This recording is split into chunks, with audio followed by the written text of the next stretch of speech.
नमस्कार। आप सभी मित्रों का नई सोच नया प्रकाश में स्वागत है। दरअसल ये दुख क्या है? तो सभी के जीवन में दुख सुख दोनों आते हैं। तो दुख का कारण है, जैसा कि सब लोग सोचते हैं कि ये दुख पीछा क्यों नहीं छोड़ता। दुख आता है लेकिन जाता है बहुत मुश्किल से। आ जाता है आसानी से लेकिन जाता बहुत मुश्किल से। तो दुख का कारण है ये 5 विकार, जो कि यह विकार आप लोग भी जानते होंगे कि कौन कौन से बताए गए हैं हमारे शास्त्रों में। तो ये 5 विकार जो है, 5 विकार है काम, क्रोध, लोभ, मोह, अहंकार, जिसे कि हम लोग सब जानते हैं। तो इसे ही मतलब इसको अगर त्यागते हैं, पूर्ण तरीके से अगर त्याग दिया जाए तो क्या होगा कि हमारे जीवन में कोई भी दुख नहीं रहेगा, कष्ट नहीं रहेगा, शोक नहीं रहेगा। तो इसको त्यागने में इतना समय लगता है, इसका नियम है, इसका विधि है कि ये आसानी से किस तरह त्यागा जाए। बहुत मुश्किल है, ऐसे आम लोगों के लिए बहुत मुश्किल है ये विकार को त्यागना। लेकिन जो भगवान के बच्चे होते हैं, जो ईश्वर में रम जाते हैं, जो ईश्वर में रम जाते हैं, उसके लिए ये आसान हो जाता है इस विकार को त्यागना।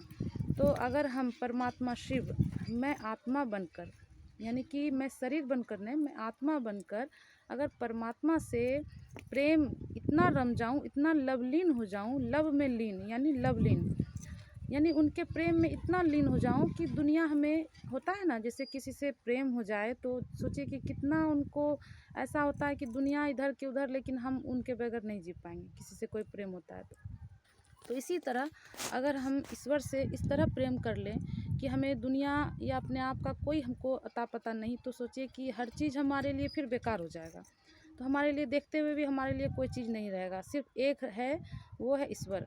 तो ईश्वर से अगर इस तरह का प्रेम करते हैं तो हमारे जीवन से जितने भी दुख संताप हैं, कष्ट हैं, बाधाएं हैं, वो सब पार हो जाते हैं।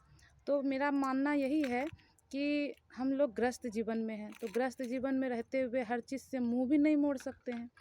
तो इसके लिए हमें करना क्या होगा कि ईश्वर से प्रेम रखकर, ईश्वर के भरोसे हर चीज़ को अर्पण कर कर, अपने खुद को अर्पण करके और परिवार को भी अर्पण करके उनको मुखिया बनाना है। अपने घर का गार्जियन, अपने घर का हेड जो होता है मुखिया, तो उनके ही रास्ते पर, उनके बताए गए रास्ते पर अगर हम चलते हैं, उनको मुखिया बनाकर हर कार्य करने से पहले उनसे आज्ञा लेकर, उनसे हर चीज़ हम अपना बताकर शेयर कर कर अगर करते हैं अपना कार्य, तो हमारे कार्य भी सफल होते हैं और वो सही निर्णय करने की शक्ति प्रदान करते हैं।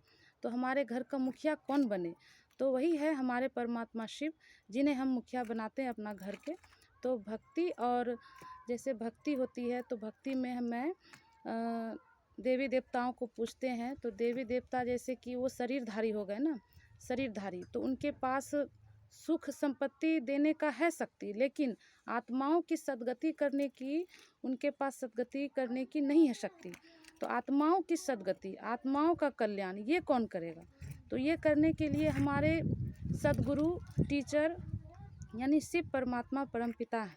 तो उनके साथ जब तक नहीं जुड़ेंगे तब तक हमारे आत्मा का कल्याण नहीं होगा, और आत्मा का कल्याण नहीं होगा तो हम इसी तरह हर जन्म जन्म जन्म लेते रहेंगे और हमारे जीवन में दुख कष्ट लगे रहेंगे। तो इसलिए हम अगर परमात्मा से जुड़ते हैं तो हमारे जीवन के सारे कष्ट दुख दूर होते हैं। हर जन्म जन्म के जो भी पाप हैं वो पाप कटते हैं। हर हर महादेव।